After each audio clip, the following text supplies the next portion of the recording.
Here's an example from the provincial final. Bayview playing 30 front against us. They're giving us quite a bit of respect for our receivers because they know like we can turn it on. We do have 4 verts in our playbook. I believe they are playing a 2 high structure against us on this particular play. They did it a lot. And so what our game plan was is just running this over and over and over again. I apologize to anybody who watched the game. It's probably boring. Had to do it. But we're just taking the free yards that they're giving us, right?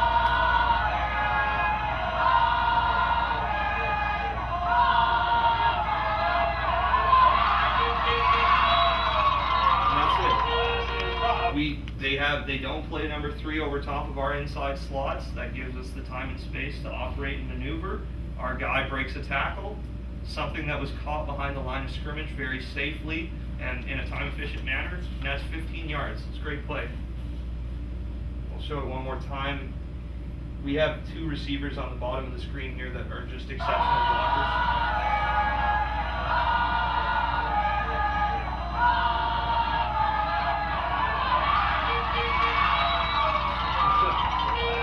Even if that initial player makes the tackle, we've got 5 yards, right? That's perfect. That's what I preach. One more example. I believe this is the very next play. Called it back to back.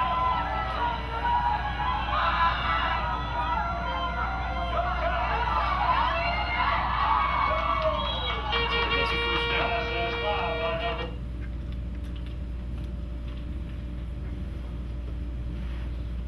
We'll get into some zip here. So this is against Citadel. Again, they played a 2 high defensive structure against us the first game we played them. Corners, they played a ton of hold in that structure as well, so cover 4 against us. It was wide open outside. Our quarterback sees it, gets the ball out there. Again, I would much rather him target the boundary. The boundary was there, but he's a wide receiver that had to learn how to play quarterback in 4 games. So it is what it is. But you can see that it's there on both sides.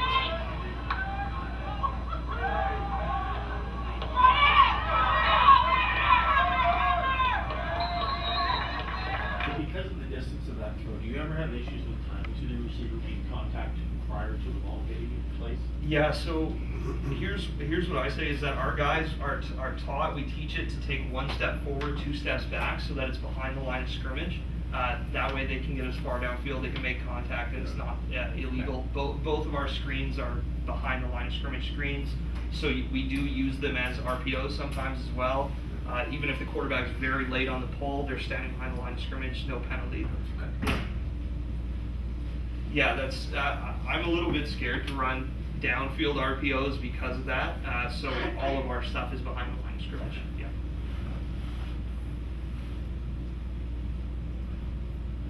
So here's an example from the Central Kings game. We'll get into our torpedo look later. They did a good job taking that away from us. On this particular play, the corner's quite far off. Sorry for the quality of this video. Again, we can see pre-snap, this corner, they're playing us fairly flat. This is that sort of aggression is what took away a ton of our stuff throughout the game. Again, our quarterback, he's new. It's way more flat over there. I would probably be attacking field this time around. He made it work. But yeah, when you take this home to your guys, pitch or try to get them to throw boundary as much as possible. But when field looks this good, take the field.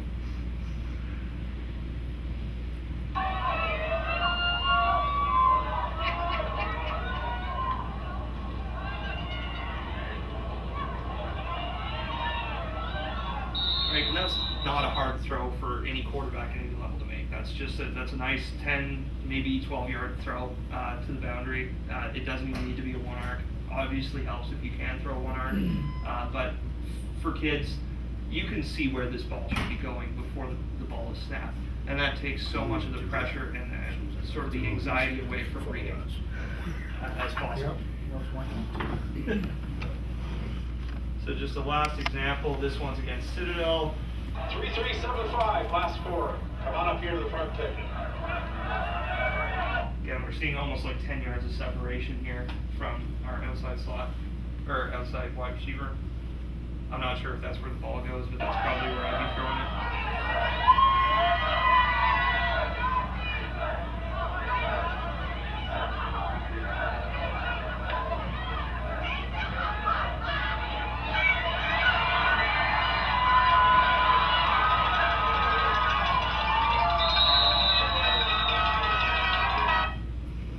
And it's so easy to install, right? It's as long as you can teach wide receiver blocking very fundamentally, you can install both of these screens day one, and if there's no reading real process after the snap, it's just look how far away is somebody, throw the ball there. Very easy to tag on for teams that do run RPOs.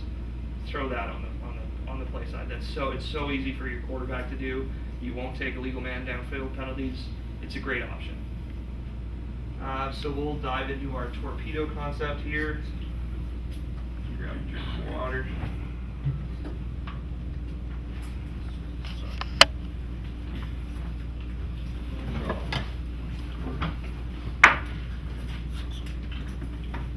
So our torpedo concept, the kids named the torpedo concept. I initially just called it quick. They like torpedoes, so we call it torpedo. This is how we run it. We try to get a double team displace on the front player. Our inside guy boots around and kicks out. I like to teach this as it's like very, very condensed power or trap or whatever you want to call it. A skill point that I tried to teach that didn't get any love from the officials throughout the year is that I try to have this H drop back so that he's horizontal to the quarterback, so that if he drops the ball, he can still pick it up and run with it. They didn't give us any calls, and I didn't want to exaggerate to the point where he was catching it 10 yards deep, because then that's a really difficult thing to overcome.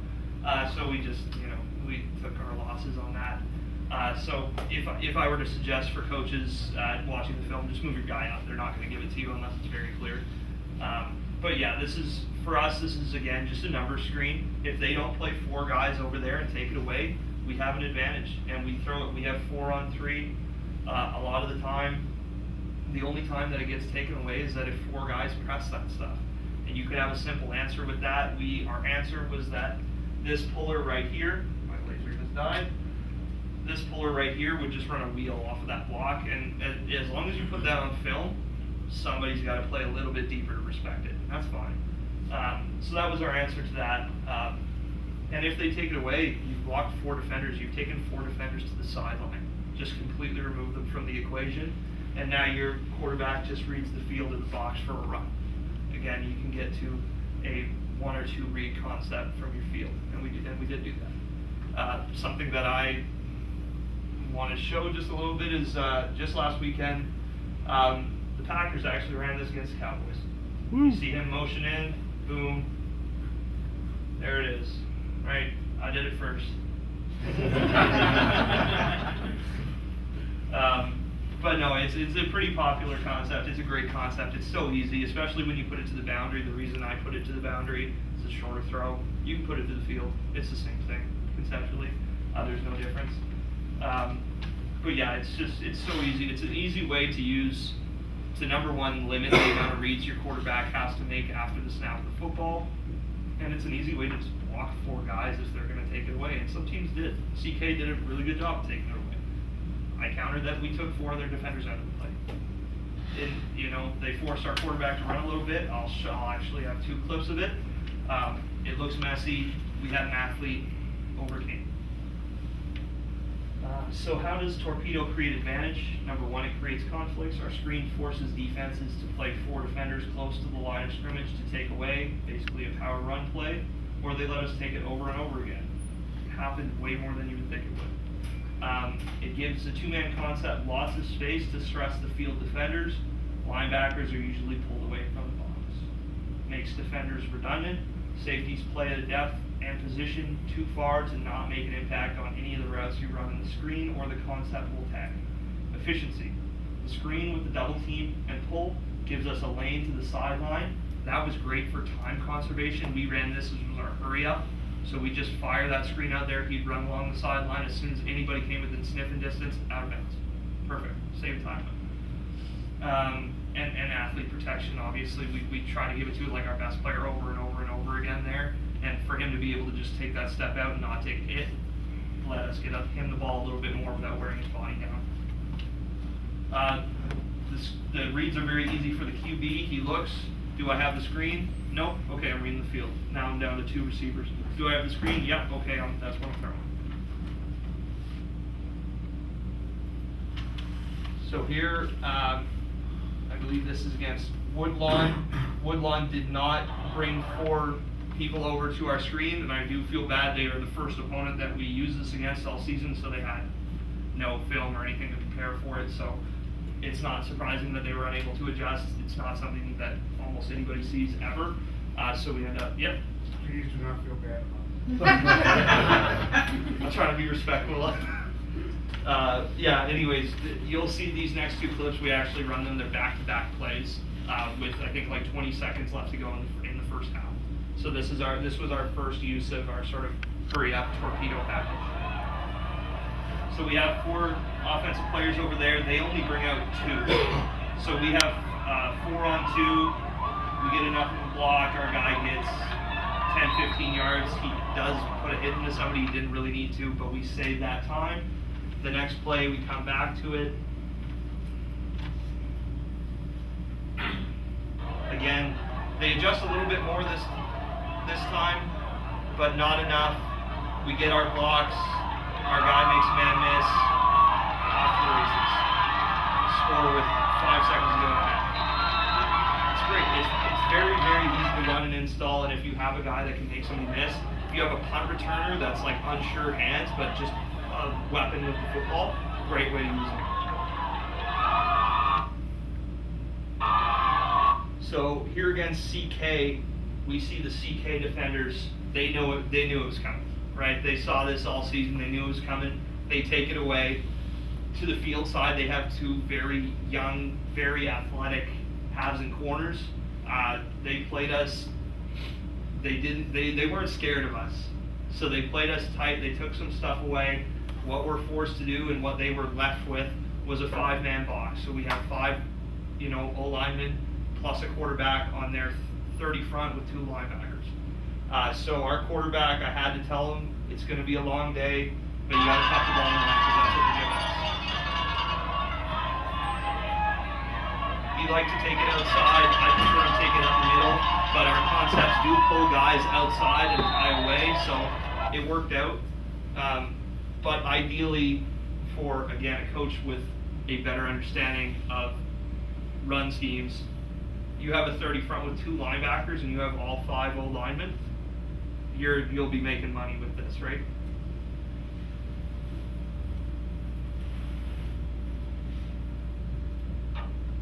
Same game, they play our screen very aggressively, great half and corner to the bottom of the field, quarterback, tuck and run. He's a wide receiver. That was, we had to make use of his legs. This is how we did it. I won't show those too many times because there's nothing really impressive to see. It's just when they take away 2 options, you still have a third, and it's impossible for a defense to take away all 3. They cannot do it. So now I'll show us hitting our fields. So this is a team that we thought they had a pretty good game plan to stop our screen. They also played us pretty aggressively in the box because they had seen what CK had done to us the week before and what we had to do. So they adjusted, they over-adjusted, I would say, and they gave us the field a little bit. So this lets us hit some concepts to the field. Most of us are familiar with the smash concept. It still attacks the high and outside. So that's what we're hitting here. Right? They played a 2 high safety structure against us. That still gives us high and outside for that corner. Our quarterback knew the other 2 weren't there, so I'm just reading. All he did was look, hooks taken, putting up a corner. Same game, same concept. They take the hook away, but they give us some. And then this is the same game, slightly different concept. So this is a 2-man variation of the stick. all this features is we just take out the flat, so we still have the stem with the hook option and the outbreak and the mandatory outside release fade. So you can run it from 2 if you want to. That's all it looks like. And you'll see that our guy, the spacing there, they signal to each other right there. This guy bails, we take the hook. And see, it's a nice safe throw. Like, he doesn't get anything after it, but he doesn't take a shot. We get 5 or 6 yards in the red zone. Now we're on the goal line. I'm okay with that. It's a safe play. It's a little boring, but it works. So frequently asked questions, how do you run the ball at empty? Not very well. We like to use motions to create positive advantages for us. Jet sweeps, bomber sweeps, orbit into speed options, cracks, wham blocks for QB split zones are all ways we can do it. We typically tag screens onto our run plays, so if we have a negative box advantage, we can just get the ball out. We don't risk taking any illegal man downfield penalties. Even our QB sneak, we run that from empty. In our game, you can't do the tush push, it's a penalty. So why leave a running back in there? May as well just flex them out and take a linebacker out of the box, leaves them gap unsound. And if they want to leave the linebacker in the box, there were times where we were QB sneak on the 1 yard line and we threw a bubble screen. Right? It's weird, but it's numbers and you take the numbers. It looks ugly and horrible, but it works sometimes. Do you run empty in all situations? Yes, from being on our own 1 yard line all the way to inches from the opponent's goal line, we'll run empty concepts. The fundamentals and ideology stays true regardless of context. Bringing 3 RBs into the backfield on your opponent's goal line can give you the beef in the box, but they also bring their own, and it's just a matter of who can win a rugby scrum. As we see, this works for the Eagles in the NFL. Everybody can run QB sneak in the NFL. It's only the Eagles that seem to be able to get it. So if you have the personnel power to you to do it, we did. So this is what we had to do. Play design. So I'm going to just talk about a little bit about how I design some plays. You have a question? Yeah, can we make it bigger? Bigger? Yes. Good. Thank you. You're welcome. Thanks. Awesome. Thanks. So what concepts can you run from this system? QB run game can be successful with any scheme, gap, man, or zone. Just make sure your QB knows never to tuck the ball and run versus a neutral or negative box. You can also hold your inside slots into the mix by running motion-based runs like orbit options, jet sweeps, counter or power bash concepts. Like I say, we even run our QB sneaks at empty.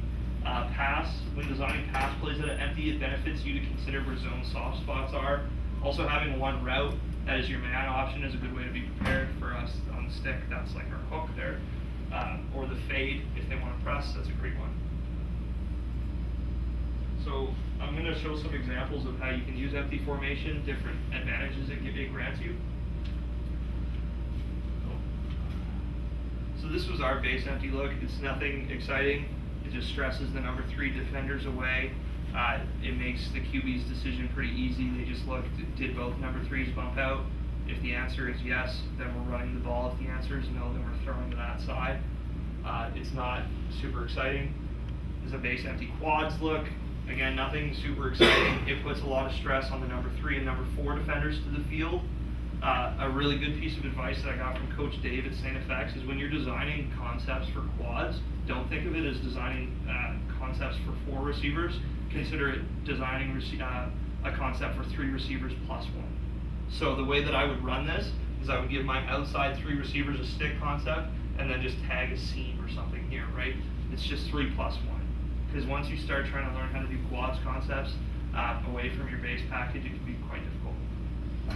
I like to play around with the idea of putting your number 3 or 4 wide receiver on the line of scrimmage instead of your number 1.